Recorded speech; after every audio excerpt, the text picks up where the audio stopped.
This is my friend Menachem. Menachem is a huge part of our industry. And without Menachem, we wouldn't have no Menachem. No, you would have know that.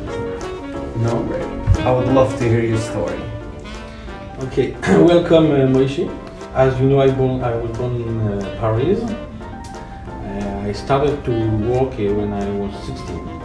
In the beginning, it was just sewer pipes to you the first day. You didn't understand what you're staring at. No. It was, and it was also in the it wasn't in the big chateau of Bordeaux. We didn't have back then good kosher. Smelled very good there. And today I'm the winemaker for Wild Wine Europe. It means I'm in charge of producing all the wines that we produce in Kosher.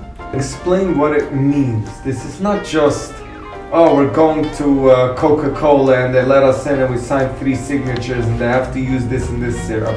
Explain a little bit in detail. For you it's natural, but for us, we are simple people in New York. We drink cheap Miller beer. We don't understand what means Grand Cru, traditions, history, Rothschild and champagne. We don't understand the details. Yeah. So from the kosher side, you know that for the wine, the opposite of all the other kosher products, that usually just have to send a rabbi, you go check if everything is good, and put the stamp and that's it is kosher. Food. Yeah. For the wine, it's very special and it's very complicated because we have to be here in every step of the production.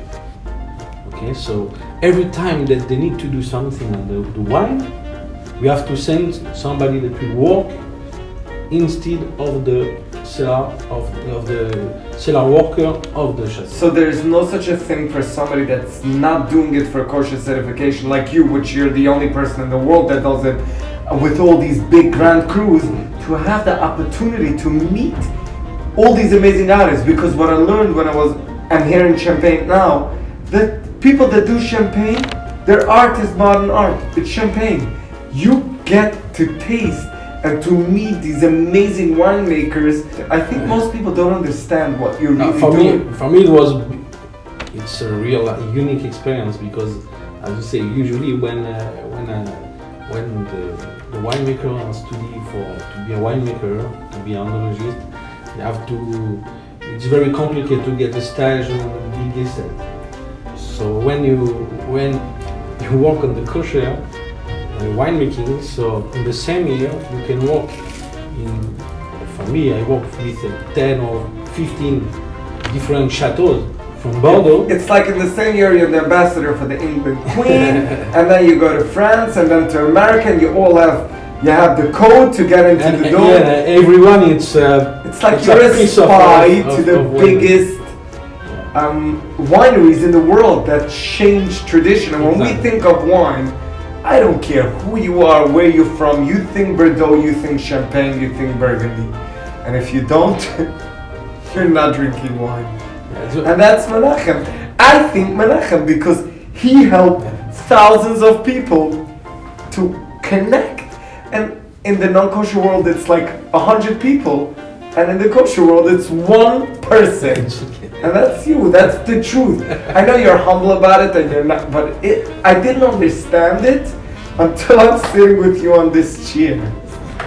Every chateau, every winery, for us it's a big challenge to get them agree to make a kosher. They're not interested. Not everybody's Rothschild and they have a history with participating and wanting to grow the kosher wine world and explain to the world that traditional and Jews. You are the one that makes that connection. And we will put their label on the bottle. Will not be it's not Menahem wine made by Chateau Léoville-Bois-Ferré or by Chateau Giscourt or by Chateau Rothschild. No, it's their wine, it's Champagne Rothschild in the kosher version. So I'm here to help them to do it.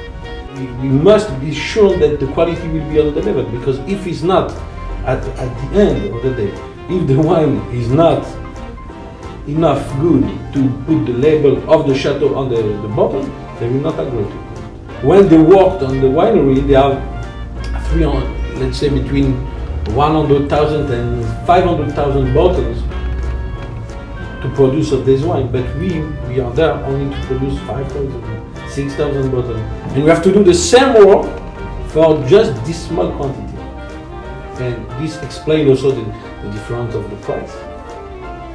You are a seller or a retailer of wine, so I'm sure that every day you have unless one customer that come with the wine searcher, one friend that come with the wine searcher. You see, Giscourt is this price. Why the Kosher is a double? Or my answer is that we're the chosen nation, so we pay tax.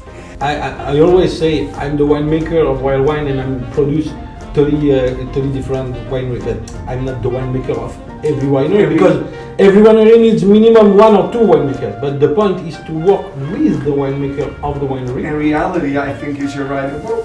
This is something that nobody in the world ever did. I don't have time to work.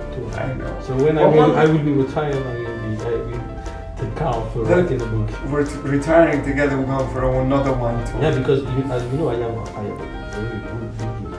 very good personal seller. Why do you think I'm I don't have enough friends with me to drink. So maybe we'll drink together. I can tell you one thing, you guys know that I have collections and I have wines from all over the world. But there is one person that has a lot more than me, and that's Menahem. Why do you think I'm staying so close? I don't sit with anybody in a chair like this. Because you never saw anything. That's true. And this chair is actually from the Baron Rothschild. Yeah, because everything that you see here in is from all 3 families. Yeah. So every part of the family brings something to it. So Menahem, what can you tell the kosher wine buyers to understand what France is, what Bordeaux is, what Champagne is? What I can tell them is that all the story of the wine go from Bordeaux. Okay, every winemaker that work in Argentina, Israel, Australia, he came one day to Bordeaux to see how we do the wine. So, okay, you can drink all the wines, but when you want really to understand what is the origin of the wine and to understand what makes difference, you have to drink French wine. Because what's special in the French wine is all the system of the appellation. The appellation, as you can notice on the bottle of French wine, almost you never have the varietal of the grapes. The grapes. Why? Because it's not important. The grapes is not important. What is important is the appellation. Where we produce the wine. And why is it important? Because wine is grapes. And grapes is the soil. So the soil, you can't move the soil. The soil is on its place. So the wine of Champagne is in Champagne, on the soil of Champagne. The wine of Saint-Estèphe is on the soil of Saint-Estèphe. One last question. Tell me what's your favorite thing about being in the wine world? Apart from the collecting and getting these amazing vintages in your basement. My favorite thing is, on the winemaking for me, it's very interesting, is that every year, it's like a totally different thing. Every year, it's something new. It's a dream. You have a job that every year it's like a new job. You don't know when you start the production. You don't know how the wine will be. Every time you go to the tasting, it's something new. It's impressive. The best time for me is during the harvest time, because it's very exciting. You travel around the vineyards and something exciting. And another part that is really exciting when we make the blend. L'chaim. And with you and a little bit of Menahem, we'll change the kosher wine world one sip at a time. Okay, maybe 2 sips. Give me a second. Okay, 2 sips at a time.